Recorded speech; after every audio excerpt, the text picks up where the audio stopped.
Isuf Musliu, profesor i gjuhës shqipe dhe autori mbi 40 librave që jeton në Zvicër, thosë se nuk e humb asnjëherë mundësinë për t'i vizituar panairet e librit në Kosovë dhe Shqipëri.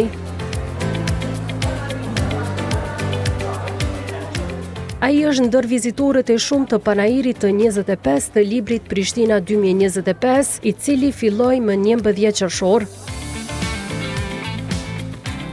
Për mua panairet janë shumë të rëndësishme, jo vetëm panairet në Shqipëri dhe në Kosovë, por edhe në diasporë, sidomos në Zvicër. Unë e di vetë për një gazetë në vitet 74-5 për një gazetë jem shkuar në Vjenë, jem shkuar në Shqipëri për ta marrë, mandej kumë përësitur rilindja me marrë atje, mandej e kemi hapën.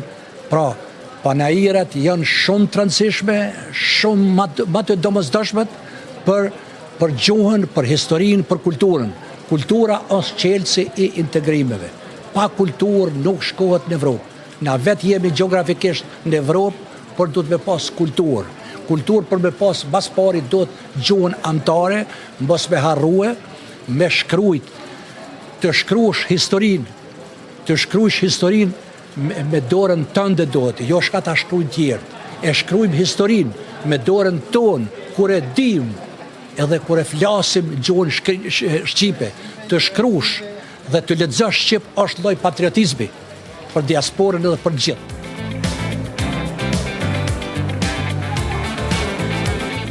Mes vizitorëve të rregullt është edhe Izet Shala, autori 11 librave për fëmijë dhe blerës i përkushtuar i librave, i cili e ndan pasionin e tij për leximin me mira të tjerë. Ne që shkruajmë me çka themi, libri është i pazavendësueshëm dhe gjithherë libri duhet të jetë në çdo shtëpi. Domethënë prindrit mund të jenë ata edukatorët më të mirë të fëmijëve të tyre nëse së bashku lexojnë, së bashku rrëfejnë dhe së bashku shkruajnë. Dhe kështu që libri është ngrohtësia edhe fizike edhe ndjesore të ardhmës.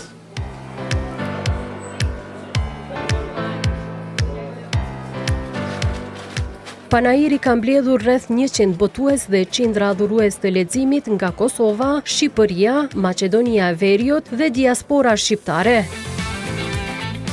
Në shtëpinë tonë botuese ka interesim për gjitha titujt, po kryesisht janë më të kërkuar botimet e reja. Këtë edicion jemi dalë me 9 tituj të ri, special jemi me 3 tituj të ri në këtë panajër prezent. Çka e bën shtandin tonë më të vizituar, e bën oferta, që kemi ofertën deri në 80%. Jemi prezent me mbi 150 tituj dhe me ofertën 80% kemi mbi 50 tituj me çmim 80% zbritje. Jam Nevin Demneri, përfaqësues i Akademisë së Shkencave të Shqipërisë. Ky është i 25 panair që ne marrim pjesë. Kemi marrë pjesë rregullisht, kemi munguar asnjëherë, sepse kjo është qëllimi i Akademisë së Shkencave që të vinë botimet e saj të vinë sa më afër lexuesit, edhe këtu në Prishtinë. Në këtë panair paraqitemi me rreth 20 tituj të ri nga panairi i kaluar, ndër librat më të kërkuar janë të fushës historisë, gjuhësisë, të arkeologjisë, por dhe me këto me veshjet popullore nga fusha etnografisë. Gjitha moshat, edhe studentët ndalojnë, por edhe mosha e tretë ka shumë interes, se mos për botime dhe më të hershme. Sigurisht intelektualët nga profesorët universiteteve kam prerët pjesëmarrës në panajër. Panajër kemi mundësi me paraqit gjithë botimet tona që kemi. Sepse librarit kanë vëndin e kufizuar, tani është edhe tregti, është biznes, ai do kërkojë libra që qite më shumë. Këto kanë qarkullim më nga dalshëm, por janë librat më kryesore. Këtu ke çdo gjë për albanologji, për historinë e popullit shqiptar, për trashëgiminë kulturore, arkeologjike e tjerë. Cili është libri që e sugjeroni për shikuesit tanë? Fjalori i gjuhës shqipe është një, historia e popullit shqiptar. E plot botime të tjera. Ne në këtë panajër jemi diku me rreth 50 tituj të ri. Kemi komplete të ndryshme, do më thonë kemi kolonën e Hesës që është kompletu këtë vetë, prej 16 titujve. Gjithashtu kemi edhe kolonën e Fogjum, është një kolonë përshtetër për Evropës kreative, gjithashtu është kompletu me 11 tituj këtë vetë. edhe të plotë e gjeni për herë të parë në Panajirin e Librit në Prishtinë. Mandej kemi serinë e lekturave shkollore, janë prej klasës parë deri në klasën e 5, edhe lektyra shkollore, domethënë se cila është set në vete, edhe është një interesim jashtëzakonisht i madh edhe prej anës fëmijëve që po vinë edhe po i marrin të plota. Është kënaqësi me i po gjeneratat e ndryshme se qysh po kanë interesim dhe dashuri për librin.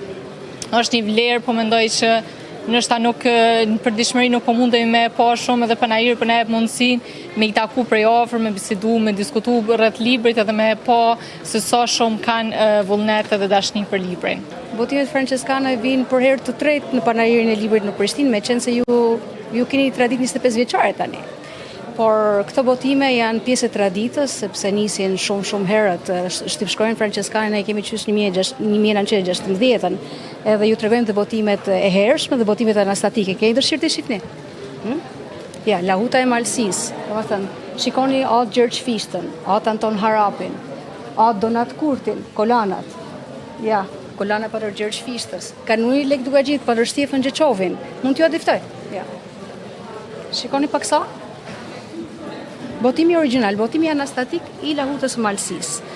I është bashkangjit fjala e Patërzefllumit, por ja shtypshkronja franceskane. 1937 boton për herë të parë Lahutën e Malësisë.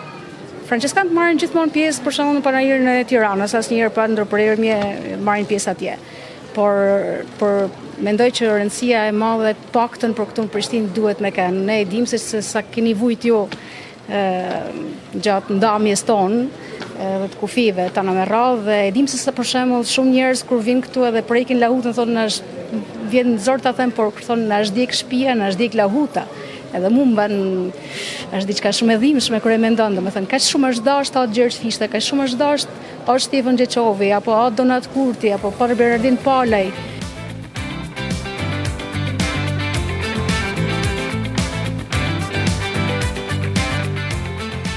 Inteligjenca rrjedh nga libri është motoja e Panajirit të sivjetshëm. Deri më 15 qershor, kur dhe përfundon Panajiri, janë planifikuar mbi 40 aktivitete të ndryshme, përfshirë promovime librash, diskutime dhe debate letrare.